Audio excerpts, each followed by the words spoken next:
and if the object had already been recovered... Why do you keep fucking spamming this? Last story was Nightblood. Valentina had Nightblood, and she didn't die from radiation. What the fuck is Nightblood? What the fuck are you talking about? Is he like a CW show or something? What?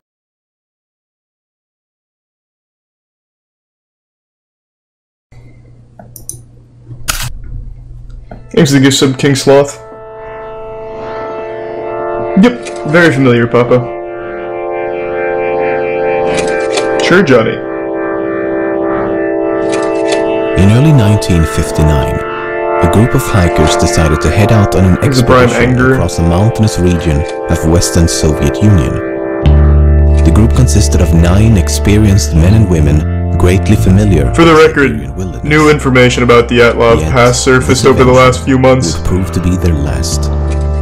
Despite a criminal investigation, photographs and journal entries, the case remains unsolved after more than half a century.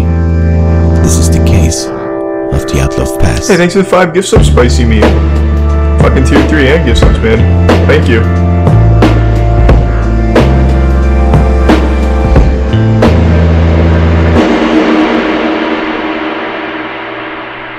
Thanks for the gift sub, Licked. In the early morning of January the 23rd, 1959, a ski and hiking team of 10 boarded a train headed for the Ural Mountains in the middle of the Soviet Union.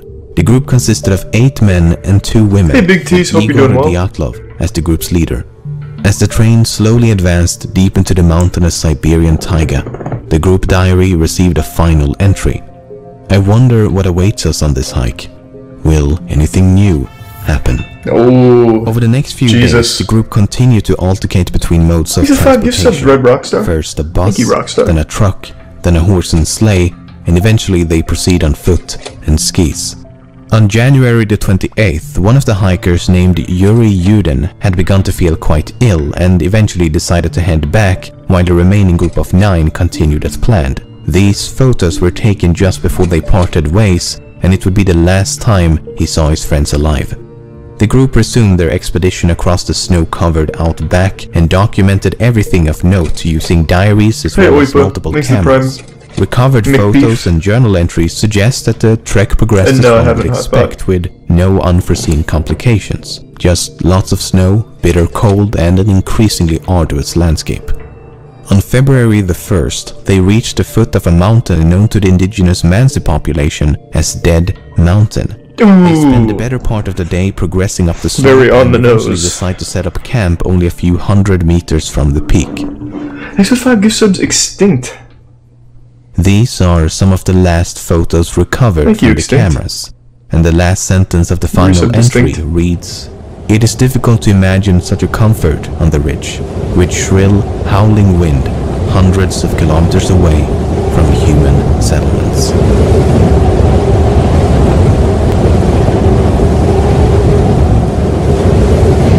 This one shows bodies. Let me do a quick scan. I mean, I'm sure... Oh, yeah. There's a whole section called The Bodies. When we get to that chapter, I'll just go ahead and play it safe. I won't show that chapter. I'll just let you hear the audio. A few weeks later, friends and relatives begin to worry. No one has heard from Igor or any of the other members of the group. After much debate, a team of volunteers eventually head out to find them. On February the 26th, the search party is finally able to locate the camp on the slope. It's obvious to the first at the scene that something has gone horribly wrong.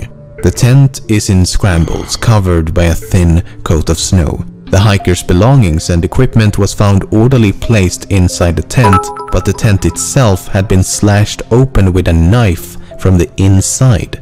Whoa. The next day, 9 pairs of footprints lead the search volunteers down the slope towards the nearby woods. Given that the footprints left rather mild indentations in the snow, would suggest that they descended the slope in a rather calm and orderly fashion, as opposed to running away in panic.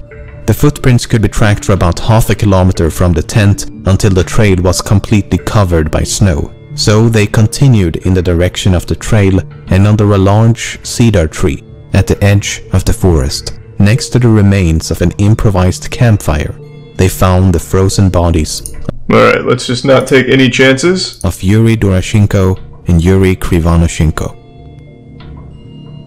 It would take over 2 months for the bodies of all 9 hikers to be recovered. The first 2 were found severely underdressed. No jackets, no pants, no gloves, hats, boots or anything else one might expect given the frigid climate. Only light shirts, underpants and socks. At the time of their death it would have been around 30 degrees below zero. The cedar tree had signs of damage as if someone had climbed it, with branches broken up to 5 meters high. Perhaps they were attempting to locate a tent in the pitch black I know darkness, XQC watched or that. That's like perhaps one of the they were first things trying that to comes hide up when you from type in someone Dyatlov. or something. The next 3 hikers were found at varying distances between the tent and the tree, covered by a few centimeters of snow. They were better dressed than the previous 2, but not by much, as they still lacked essential items such as boots, hats, and gloves. They were all found facing the direction of the tent as if they were struggling to return at the moment I'm not taking of a chance. While some of them had sustained minor injuries, all 5 had died of hypothermia. It should also be noted that 4 of them had died while intoxicated. The last 4 hikers were found at the bottom of a small hill, covered by 3 meters of snow, 75 meters from the tree. Again, a lot has come out about this over the last few months from what I remember. 3 of them had sustained lethal injuries. 1 had a fractured skull, and 2 had fractured multiple ribs and suffered massive internal bleeding. The medical examiner believed the injuries had been sustained from a fall and compared it to a car crash. The injuries had been sustained while they were all alive and could not have been inflicted by another person. 2 had also been found with gaping eye sockets, and 1 of the women had a missing tongue. The last of the 4 had a broken nose and a deformed neck, but died of hypothermia. The most mysterious of all, 3 articles of clothing were later found to be abnormally radioactive. On May the 28th, the criminal case was discontinued with a cryptic and incredibly vague conclusion. The lead investigator writes in the final report, "The cause of death was an unknown compelling force which the hikers were unable..." Check before I let it ride uninterrupted.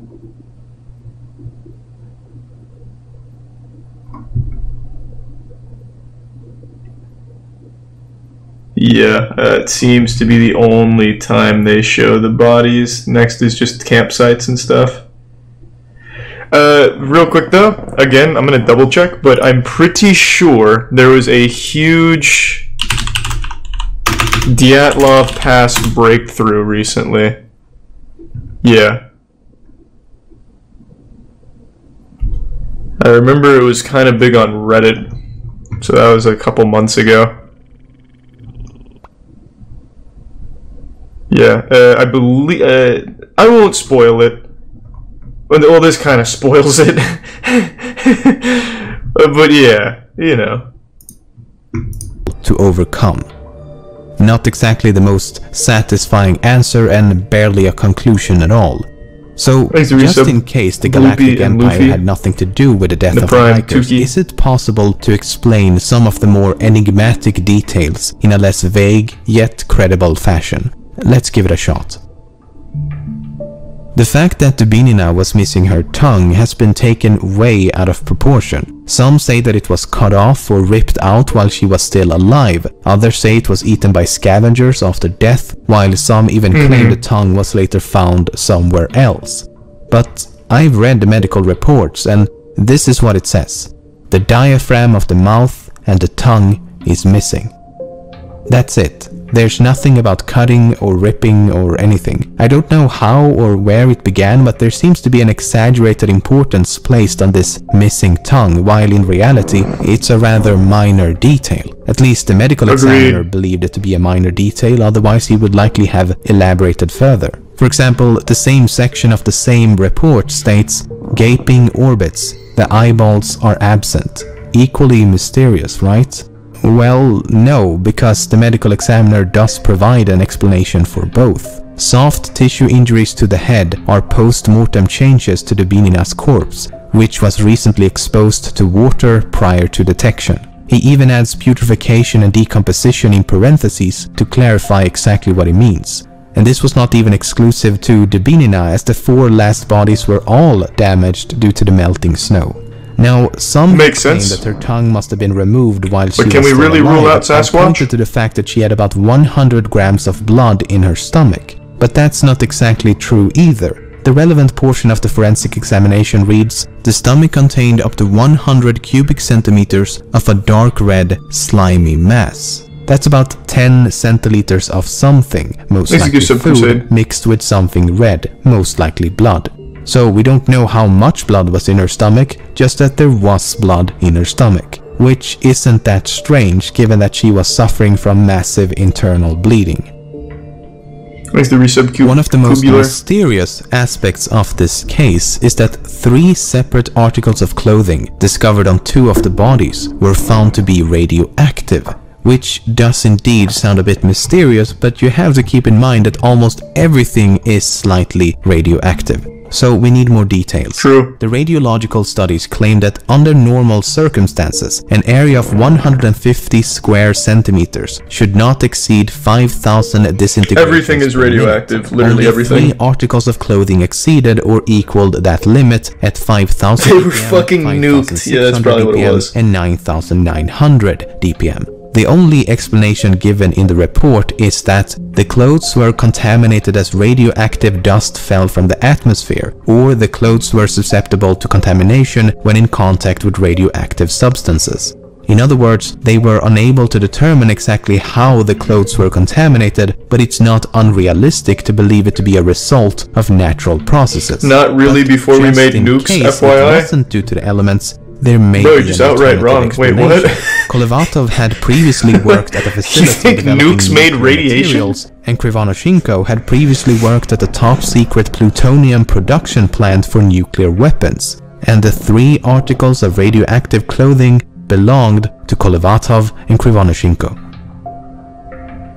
Around the time of the hiker's disappearance, numerous sources claim to have seen UFOs in the form of orbs of light moving across the night sky for a few seconds up to several minutes. These include 3 soldiers and 2 different hiking groups. Some witnesses also claim that the indigenous Mansi population, as well as a group of geologists, had told them that they had observed fireballs in the sky around the time of the incident. The problem with UFO sightings is that they are, well, unidentified and often unverifiable as a result. Which means they have to be true. One of the hiking groups reported to have seen the UFO during the night of the incident, while the other sightings occurred before or after. Then there's this. This is the very last photo taken with one of the hiker's cameras. It appears to be a photo of some type of light source taken in the middle of the night. What if it actually is aliens? The photo is about as undescriptive as the UFO it is claimed to depict. It could no doubt be a photo of a UFO, and it could no doubt be a photo of a candle, flashlight, fire, stove, or anything else. But let's assume that it is a photo of something in the night sky. What could it potentially be depicting? I can think of a few possibilities. A rocket, a piece of a rocket, man-made space debris during re-entry, a crashing aircraft, or perhaps a meteor. None of which would be too surprising given that this is the Soviet Union in the middle of the Cold War as well as the space race, so there would have been a lot of aerial activity. At the time when space exploration was about as fresh as a prince living in an affluent LA neighborhood, it's not surprising that people were unable to identify the mysterious lights. Regardless, it could not have landed close to the hikers as it would have been found by the search teams. And if the object had already been recovered... Why do you keep fucking spamming this? Last story was Nightblood. Valentina had Nightblood and she didn't die from radiation. What the fuck is Nightblood? What the fuck are you talking about? Is you like a CW show or something? What is Nightblood? You've been spamming that for almost 40 minutes now since we finished that. And Valentina never died.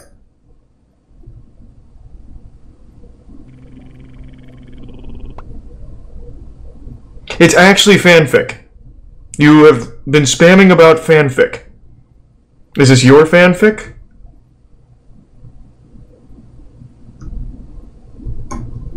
Well, that was a good waste of time. could have been evidence in the form of a crash site, footprints and other activity underground. So, given the fact that there is no obvious connection between the UFO and the hiker's disappearance, of JF and Fiani in the Prime Dwarf red herring box. So, what happened? Why did they leave the tent? Why was it slashed open from the inside? How did some of them sustain such major injuries while the others simply succumbed to the cold? Why were so many of them underdressed? Avalanche. I think the biggest mystery is how it's been able to remain a mystery given the abundance of information. So after spending the better part of this month hiring multiple Russian translators reading through a massive amount of material ranging from theories about a KGB cover-up to a simple avalanche accident, this is what I believe to be the most credible. Let's see if he gets it right, because there is an explanation now. First of all, why would they leave the tent? That seems to be the most important missing piece of the puzzle. I would argue that the only thing that could make them leave would have to be an immediate threat inside the tent. If something was outside, such as an animal or a UFO, then there would be no reason to cut the tent open. There were no signs of an avalanche, however, they could have escaped believing an avalanche was tumbling towards them. The problem with that theory is that the footprints show them walking in a calm and orderly manner down the slope, as opposed to running away in panic. So something caused them to panic inside the tent, but once outside, they calmed down and made a conscious decision to walk down the slope.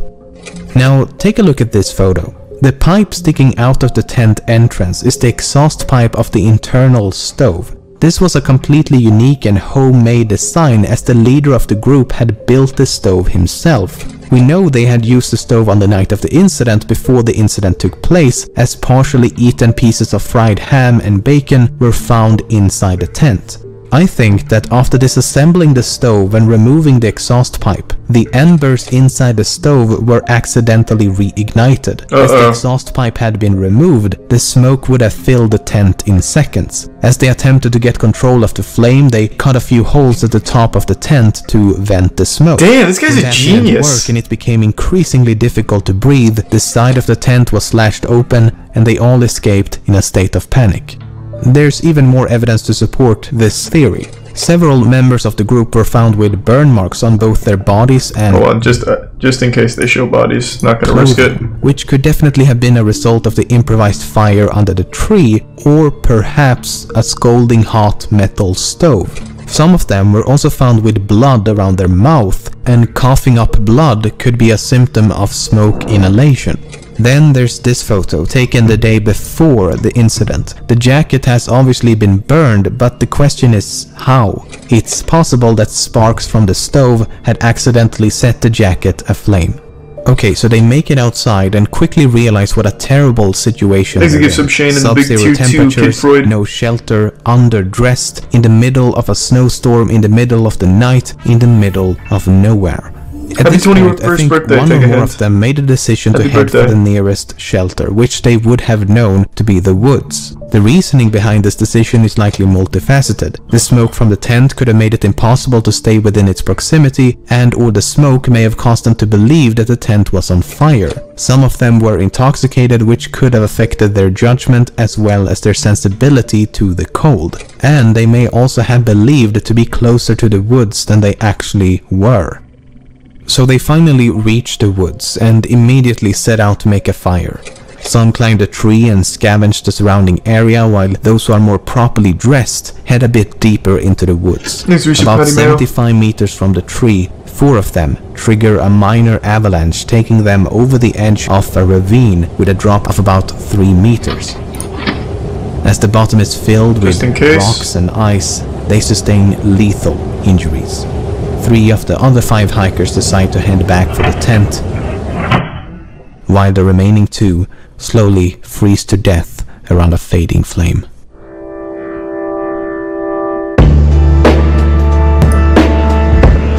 So, that theory makes a ton of sense, and I haven't kept up with the Dyatlov discoveries here, but like I said, I remembered recently there was a huge resurgence in information and explanations for this, so let me just check to make sure there's no pictures of bodies.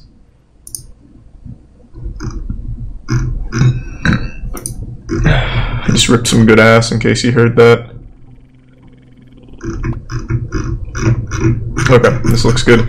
So this comes from Smithsonian Mag. Thanks to the resub raw.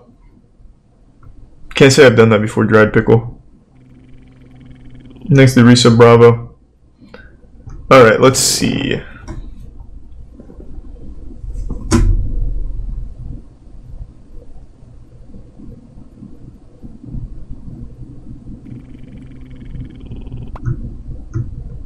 This is just an overview. Oh, here we go.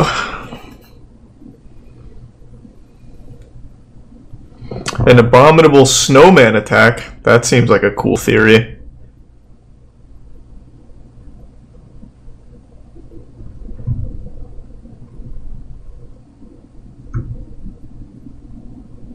We do not claim to have solved the Dyatlov Pass mystery, as no one survived to tell the story.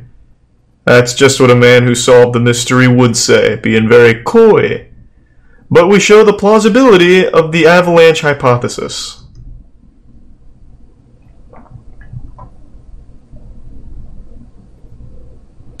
An avalanche, a snow slab, or a hurricane. Thanks to Tier 1 Zion and Prime Huso.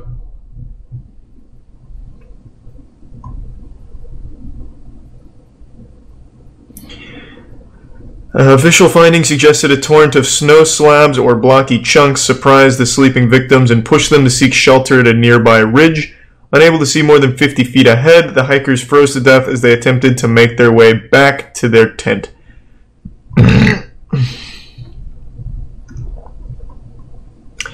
Critics of the slab avalanche theory cite four main counter-arguments: the lack of physical traces of an avalanche, more than 9-hour gap between the hikers building their camp, a process that required cutting into the mountain to form a barrier against the wind, and their panicked departure, the shallow slope of the campsite, and the traumatic injuries sustained by the group.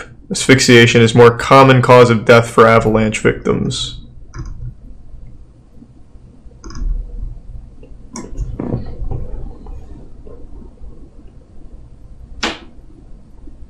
Okay. So this guy proved that a snow slab could have wiped through the area without leaving many traces. A slab avalanche, excuse me.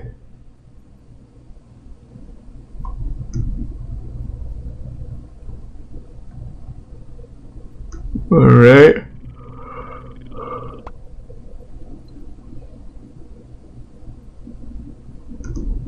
Jesus, they really went in on this. Got a whole little fucking graph. Well, not graph, a whole little picture. Researchers unraveled the final piece of the puzzle, the hikers' unexplained injuries, with the help of a surprising source, Disney's 2013 film Frozen. I'm starting to doubt how accurate this conclusion may be. If Elsa did it, but I'll continue. He was so impressed by the movie's depiction of snow that he asked his creators to share their animation code with him.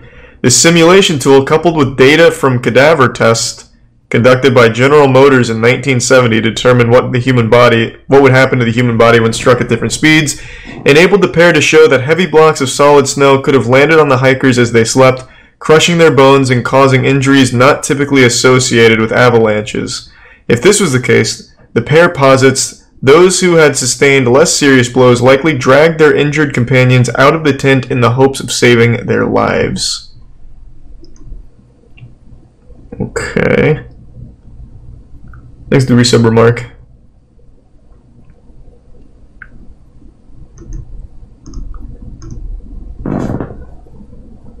The slabs of snow would have had to be incredibly stiff and moving at a significant speed to inflict such violent injuries. He adds that the research doesn't explain why these people, after being hit by an avalanche, ran off without their clothes into the snow. True. If you're in that type of harsh environment, it's suicide to leave shelter without your clothes on. True. For people to do that, they must have been terrified by something, and I assume one of the most likely things is one of them went crazy for some reason. Can't understand why else they would have behaved in that way unless they were trying to flee from someone who's been tracking them.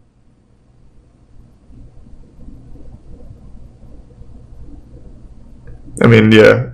I guess that really wasn't as conclusive as I thought it would be.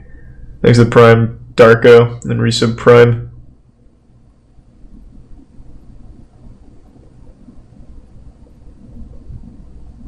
Oh, DB Cooper. Yes, I didn't even think of that. Maybe it was DB Cooper.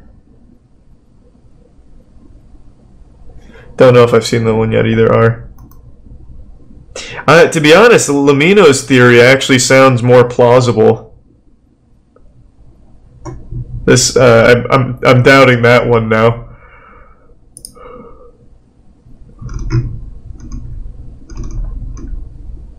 Let me just double check there's no bodies here. Now I'm interested. Yeah, no bodies. Is it not just hypothermic psychosis? Well, no, because it all happened while they were in their tents warm, supposedly.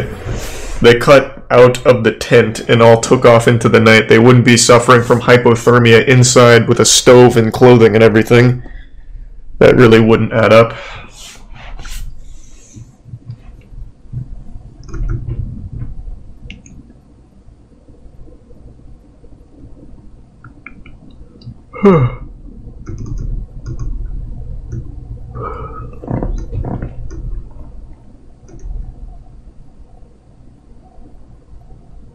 Oh no, this one also talks about slab avalanche. And it also cites Frozen. Yeah, I don't know. Who knows? That is very interesting. Very interesting indeed.